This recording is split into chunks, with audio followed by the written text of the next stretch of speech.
nuevamente de hablar de un mensaje de la palabra de Dios. Estamos muy honrados con la presencia de todos ustedes y la oportunidad de que nos dediquen un poco de su tiempo para escuchar a nuestro hermano ministro hablar de la palabra de nuestro Dios. Hoy contamos con la honrosa presencia de nuestro hermano Gregorio, que es raíz de esta iglesia, de los pastores, de los ancianos que están también aquí con nosotros. Nos da mucho gusto recibirlos y hoy vamos a hablar de un tema muy polémico, muy controversial, la ley y la gracia. Es un tema, no es fácil, realmente se los digo, no es fácil. Hay muchos que han tratado de explicarlo, han tratado de hablar de él, y aquí se tocan ciertos puntos de la semántica, de lo que dice la Biblia, pero de lo que me conviene tomar. La Biblia dice esto, pero a lo mejor como ser humano, como movimiento, como doctrina, lo entiendo de esta manera.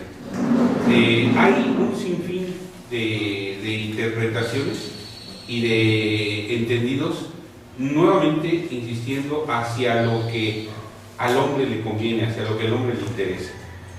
Pero la verdad solo es una, y como dice el Señor Jesucristo, la verdad te libertará, y dice él mismo dice: yo soy el camino, la verdad y la vida.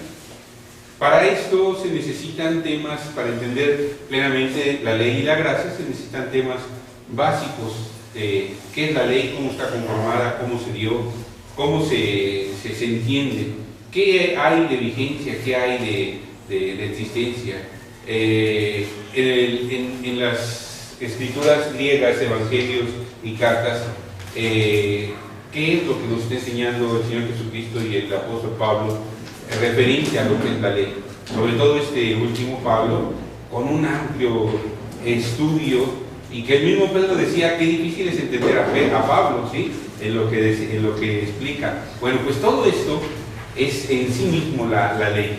Y luego la gracia. Ah, caray, tan mal interpretada y tan mal entendida muchas veces. Pero que es tan fácil de entender cuando ya se tienen todos los cimientos y las bases. El tema de la ley y la gracia nos va a fortalecer mucho y nos va a invitar a que, como siempre se los hemos dicho, hagamos toda clase de preguntas. Todo se va a preguntar, nadie se puede quedar sin una pregunta. ¿Qué es la ley? ¿Qué es la gracia? ¿Cómo se entiende? ¿Cuál es la gracia? Por ejemplo, ¿qué gracia le dio Pilatos, ¿sí?, a Barrabás? ¿Verdad? Porque le dio una gracia. ¿Basado en qué? ¿Cómo? Bueno, pues así hay que entender lo que es la gracia. Desafortunadamente, a la conveniencia del ser humano y a los movimientos cristianos, muchos toman la gracia en conveniencia y la tratan de utilizar o de ejecutar no una, sino varias veces. Entonces, hoy tenemos este tema que se llama la ley y la gracia. Como les digo, es un tema muy polémico, muy controversial, pero que gracias al estudio, al discernimiento que nuestro hermano ministro ha desarrollado en toda su carrera de ministerio, la cual ya va a cumplirse ya cerca de los 40 años de estudio, nuestro hermano, 40 años de dedicación a esta difusión de las Sagradas Escrituras. Nuestro hermano ministro es un anciano de la Asociación de Iglesias Israelitas para la difusión de las Sagradas Escrituras, y él, junto con nuestro hermano Gregorio aquí presente, nuestro hermano Nino, pues son de los ancianos de la asociación. El hermano ministro es el presidente de esta asociación y pastor de la iglesia que está en la colonia Valle Gómez, de esta asociación, y que lidera también todas las iglesias que pertenecen a este grupo. Nos honra mucho la presencia de todos ustedes, repito, y queremos que hoy salgamos con un conocimiento amplio y también, ¿por qué no?, con preguntas que al final nos hacen entender. Recordemos que el gran maestro, desde niño, se allegaba hacia los sacerdotes del Sanedrín, y la manera de conocer y aprender a base de preguntas. Él les preguntaba, ¿verdad?, a ellos, y después empezaba esa plática. Entonces, hoy los invitamos a tener esa interacción sobre las preguntas. Nuestro hermano ministro tiene no solamente este tema, sino otros muchos más que anteriormente hemos predicado en esta congregación. El último fue Jesús de Nazaret, los judíos y los gentiles, y hoy trae para ustedes de la ley y la gracia.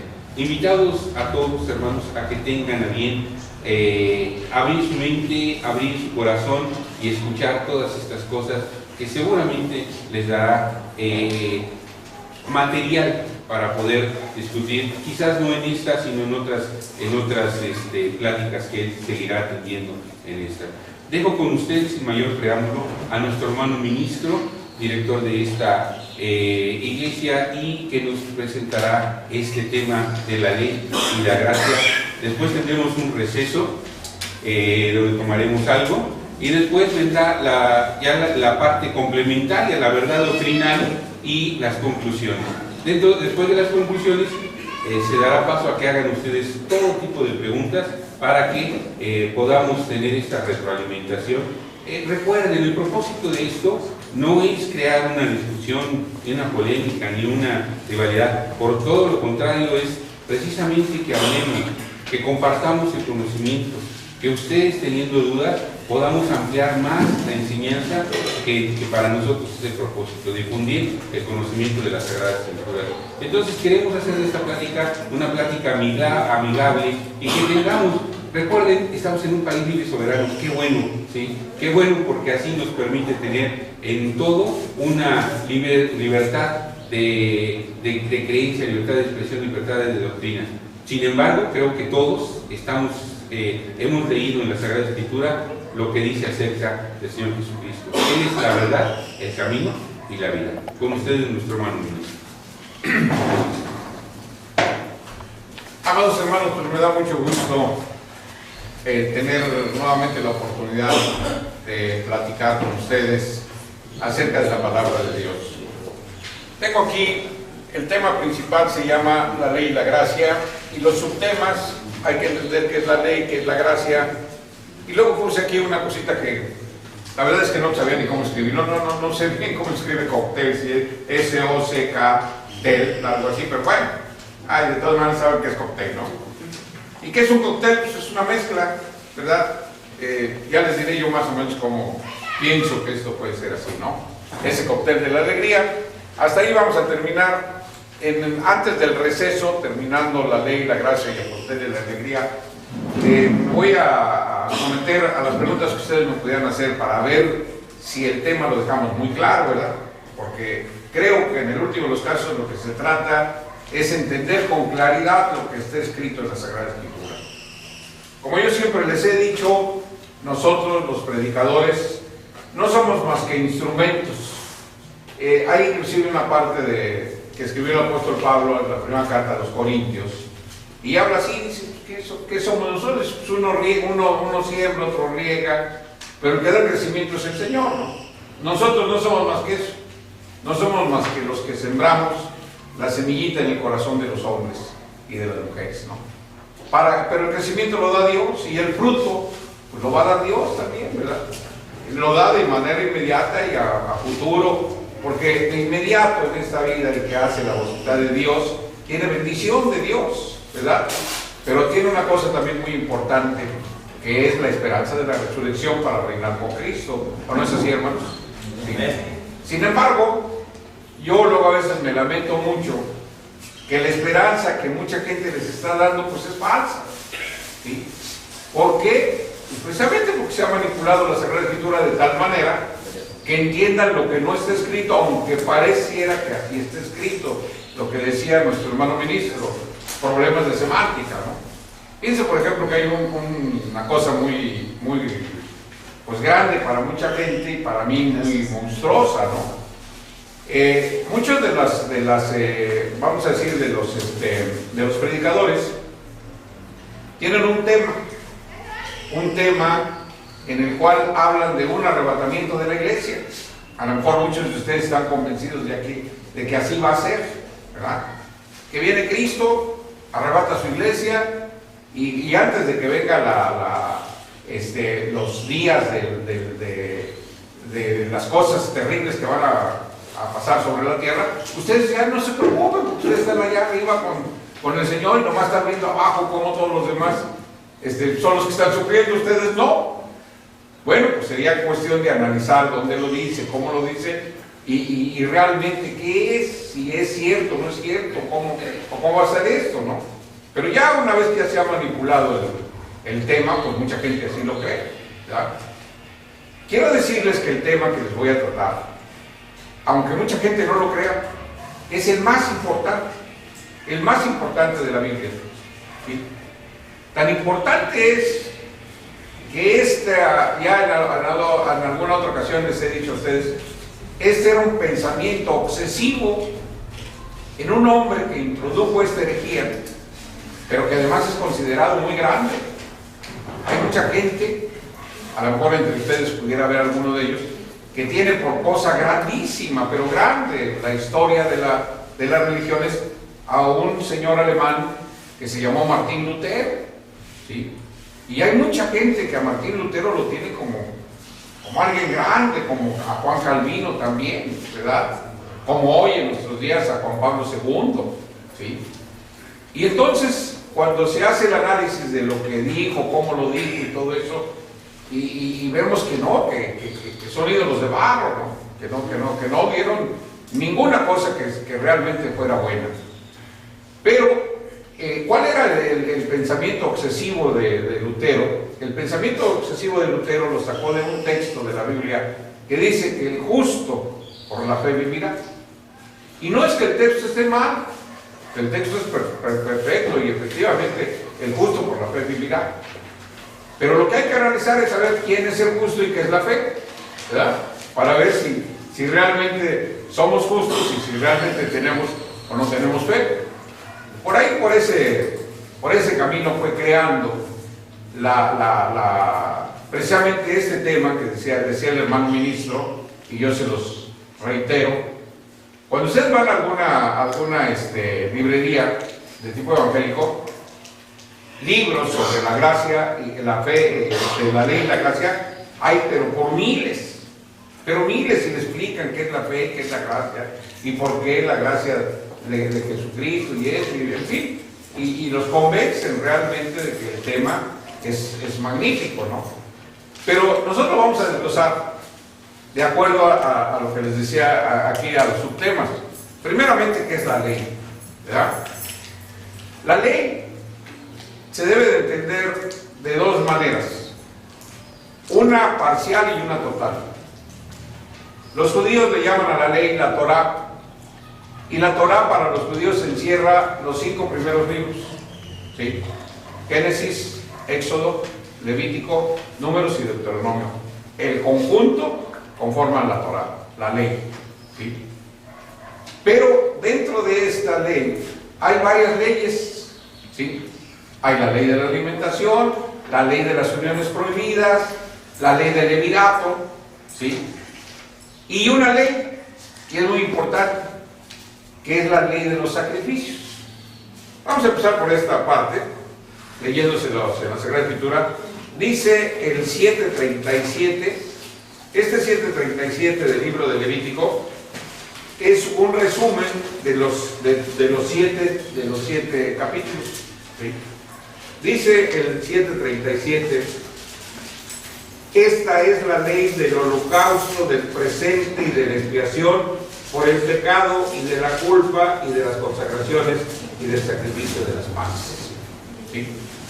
Así, los 6 capítulos en su resumen final representan lo que dice el 37.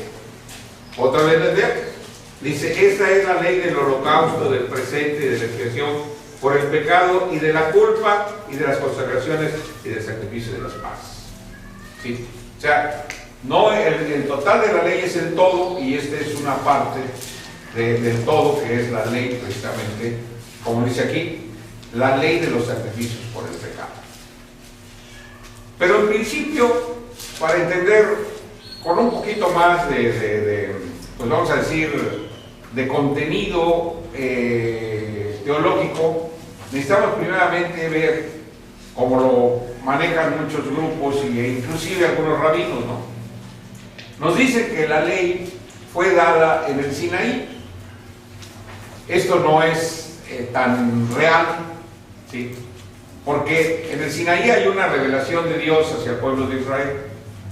Pero no es el todo, no todo lo que revela en el Sinaí es toda la ley, sino que en la travesía de los 40 años nos vamos dando cuenta cómo se van agregando otras leyes para que al final, por ejemplo, en Deuteronomio ya está Moisés en los campos de Moab y dice que a él le pareció bien declarar toda la ley. Y ya ahí en Deuteronomio está hablando de todo lo que a través de los 40 años, y todavía vamos viendo ya al final que todavía hay algunas leyes que se dan ya al final, ¿verdad? Por ejemplo, la ley de las herederas, ¿sí? Dice, bueno, nosotros somos mujeres y entonces, ¿qué va a pasar con nosotros? ¿Qué nos va a tocar de la tierra que se va a repartir, etcétera, etcétera? Y se hace una ley especial para que las hijas de Salvat tengan su propiedad, pero además de eso, cómo la van a ir transmitiendo a través de sus generaciones. Creo que es la última ley que se da en el entorno total. Pero ¿cómo empieza la ley? ¿Por qué causa se da la ley? Existe la ley, podríamos decir, desde el momento en que la revela Moisés al pueblo de Israel. Existe de manera escrita, de manera oral. Bueno, tenemos que ver que ya existía. Si nos vamos desde el principio ya hay leyes que el hombre tiene que guardar. No están escritas, son orales, ¿no? Al mismo Adán, que es el principio de la creación de Dios, le da una ley, ¿sí? De todo árbol comerás, mas del árbol de la ciencia del bien y del mal no comas, porque el día que lo hicieres, morirás, ¿verdad? Cuando vemos, dice la Sagrada Escritura, cuando empieza a ser revelada la existencia de Dios en la humanidad, ¿sí? Dice que en un salmo, que es el 14, nos dice la Sagrada Escritura que Dios vio sobre los hijos de los hombres por ver si había algún entendido que buscara a Dios, y nadie lo buscaba, ¿sí? Son días de caos terribles, graves. Pero sin embargo dice la Sagrada Escritura que hubo un hombre, ¿verdad?, que oyó la voz de Dios y que le dijo: Dios, sal de tu tierra y de tu parentela. ¿Y sabes qué? Vas a ser bendición. Tu simiente va a ser bendita y en ti van a ser benditas todas las familias de la tierra. Estamos hablando de Abraham, ¿sí? Y Abraham oyó la voz de Dios. Cuando se ha hablado del Evangelio, muchas gentes, igual como en muchas cosas de la Biblia, ¿verdad?, pues especulan que si el Evangelio es esto, que si es lo otro. Y dice el 3:8 de Gálatas, que viendo Dios primeramente la Escritura que en Abraham tenían que ser evangelizadas todas las familias de la tierra, al primero que evangelizó fue Abraham. Y luego viene la pregunta, bueno, ¿cómo evangelizaron a Abraham? Pues cuando vamos al libro de Génesis, en el 26:5 de Génesis dice que esa es la manera como fue evangelizado: por cuanto oyó a Abraham mi voz y guardó mis preceptos, mis mandamientos, mis estatutos y mis leyes. O sea que esto ya existía de manera oral. De manera oral lo va a transmitir a sus hijos, a Isaac y a Jacob. Y los hijos de Jacob, como ustedes lo saben, ¿verdad?, a través de José, entran a Egipto, y ahí se desarrollan durante muchos años.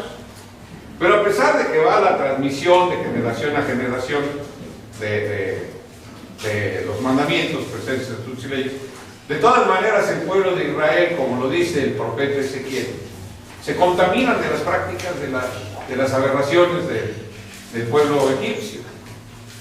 De tal suerte que a causa de eso, cuando los lleva Moisés a los hijos de Israel, que los saca de Egipto y los lleva al pie del monte del Sinaí, el propósito lo dice Éxodo 19: ahora pues, si diereis oído a mi voz, recuerden siempre que el fundamento, el principio doctrinal es oír la voz de Dios,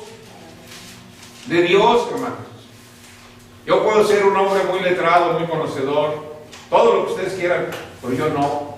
Es Dios. Ustedes no me van a oír a mí. Lo que de mí salga, de lo que de lo que yo haya estudiado, y que salga de mí no sirve, no sirve de nada. Tienen que oír lo que Dios, porque es Dios, no los hombres. ¿Sí? Muy lamentablemente, mucha gente ha oído a los hombres, y por oír a los hombres, deja a Dios. ¿No? Pero no, aquí el fundamento es oír a Dios. Y entonces los lleva al pie del Sinaí y oyen a Dios. Y Dios les revela dos cosas que son muy importantes: los 10 mandamientos y los derechos que se encuentran escritos en el capítulo 21, 22 y 23 del Éxodo. Esas cosas que están escritas en el 21, 22 y 23 del Éxodo, cuando usted lo examina, ¿sí?, minuciosamente, cada uno de esos derechos corresponde a la reglamentación del mandamiento. Por ejemplo, dice el mandamiento escuetamente, en las tablas dice: no matarás. Sin embargo, en los derechos dice cuando una persona que mata, ¿verdad?, es digno de muerte, y cuando una persona, aunque mata, no es digno de muerte. Por ejemplo, de ahí un caso concreto: como dos que yendo al monte a cortar leña, uno levanta el hacha, se zafa el hierro y mata a su compañero. Es un accidente. Y Dios le pidió a Moisés que antes de cruzar el Jordán y después de cruzar el Jordán, antes del Jordán, hicieran 3 ciudades que se llamaban ciudades de refugio. Y después otras 3 en el otro lado, también ciudades de refugio, donde los que habían matado de manera accidental iban a refugiarse ahí, precisamente, para que los familiares del muerto pues, no los mataran, porque era un derecho que le correspondía a aquel, ¿verdad?, que en todo caso tenía que enfrentarse a un asesino que lo había hecho, como dice, porque eso ya también es un reflejo de lo que es el derecho universal, o el derecho mexicano, ¿verdad? Lo que es precisamente buscar hacer, inclusive dentro de la Biblia está ya contemplada esa figura, lo que es la investigación, ¿sí?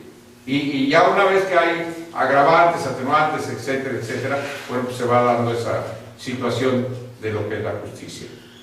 Entonces, con estos dos elementos, los 10 mandamientos y los derechos que están en el capítulo 20, 21, 22, 23 y 24 del Éxodo, se escribe un libro que se llama el Libro de la Alianza. ¿Por qué? Porque el pueblo de Israel se comprometió, ¿sí?, a cumplir esos mandamientos y esos derechos. ¿Sí? Por eso es la alianza, el pacto, el testamento. Lleva esos 3 nombres. ¿A qué se comprometió el pueblo de Israel? El pueblo de Israel, ahí lo dice claramente: obedeceremos y haremos lo que Dios ha dicho. ¿A qué se compromete Dios? Dios se compromete a darles la tierra prometida. Independientemente de esto, dice el capítulo 28 de Deuteronomio, 2 cosas que son terribles, graves. Una muy buena, muy bonita, que oye bien, ¿verdad? Y será, siempre va a pasar eso, y será que si oyeres la voz de Dios para guardar todos estos mandamientos que vendrán sobre ti, te alcanzarán todas estas bendiciones. Bendito en tu entrar, bendito en tu salir, bendito el fruto de tu vientre, en fin, todo. Pero una vez que se acaban las bendiciones, viene la otra parte, la negativa, la terrible. Pero será que si no oyeres, vendrán sobre ti y te alcanzarán todas estas maldiciones. Muy lamentablemente el pueblo de Israel, ¿verdad?, no se dio a la tarea de hacer lo que Dios había mandado, la cosa positiva, sino inmediatamente, casi de inmediato, son apenas unos meses, y ya estaban haciendo la idolatría delante del becerro. Una idolatría que era terrible, ¿no? El culto al becerro era de comer, de beber, de bailar, de fornicar, de hacer cosas verdaderamente desagradables a la presencia de Dios. Y entonces, cuando baja Moisés con las tablas que rompen y ve el pueblo cómo está y todo eso, ¿verdad?, regresa a la presencia del Eterno y hace una oración. Y dice ahí, hace el análisis de la Biblia de que Moisés era el hombre más manso de toda la tierra. Y en su oración le dice al Supremo Señor: Señor, perdona su pecado. Y si no, ráeme de tu libro que has escrito. El Señor le contesta, pues ¿sabes qué? Al que pecare, a ese raeré yo de mi libro. Ahora ven, llévalos. Ya en el día de mi visitación, yo haré juicio sobre su pecado, y por eso no mueren. Y ahí van. Pero ya tienen la semilla de la maldad y del pecado en su corazón. Si analizamos la historia del pueblo de Israel, como en otras pláticas ya les he dicho, en el capítulo 26 de Levítico dice ahí claramente que a causa de su rebelión a los mandamientos, a todo lo que él ordenó, el pueblo de Israel iba a vivir 7 veces un castigo, 7 veces de manera profética. Ya después, más adelante, dice la Sagrada Escritura que el pueblo de Israel se va a tener que enfrentar a la bestia apocalíptica que nos va a castigar tiempos del medio de un tiempo, que son 3,5 tiempos, que una vez analizado el sistema de profecía, son 1260 años. Pero allá, en el 26 de Levítico, dice que son 7 tiempos, o sea, doblado el tiempo, 2520 años. Nos hemos dado a la tarea de analizar ese lapso de tiempo en la historia hebrea. Ay, hermanos, es algo terriblemente. Uno no se explica más que la grandeza de Dios, precisamente la existencia de Dios se deja ver claramente por esto que le ha pasado, a pesar de los 2520 años de castigo y de tal, ahí está. Y ahí está el Estado de Israel. Y ahí está como una luz para el futuro, porque todavía faltan muchas cosas por cumplirse.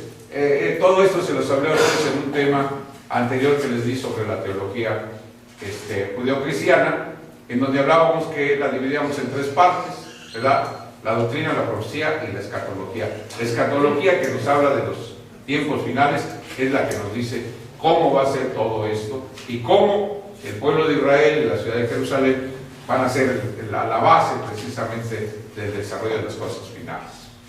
Entonces decíamos, de todas maneras el pueblo de Israel sigue para adelante, ¿verdad? Y se le van agregando a lo que finalmente, como dice en el capítulo 31 más bien en los primeros capítulos del libro de Deuteronomio, que entonces finalmente escribió Moisés toda la ley, ¿verdad? Y dice aquí en el capítulo, ya en la parte final, sí me parece que también es el 31 de Deuteronomio, cómo se termina el libro, que son no solamente lo que, pues vamos a decir lo que es el Deuteronomio, sino los 5 libros, que es lo que se llama precisamente el libro de la ley. Dice, y escribió, perdón, es 31 de Deuteronomio, verso 9, dice, y escribió Moisés esta ley, y dióla a los sacerdotes hijos de Leví que llevaban el arca del pacto del Señor a todos los ancianos de Israel, y mandóles diciéndoles, al cabo del 6º año, en el año de las revisiones, en la fiesta de las cabañas, cuando viniere todo Israel a presentarse delante del Señor tu Dios, en el lugar que él escogiere, leerás esta ley delante de todo Israel a oídos de ellos. Cuando vemos, por ejemplo, allá en el retorno a Esdras, cómo está leyendo, dice que llevaba desde la mañana hasta el mediodía leyendo y todavía no acababa, ¿verdad?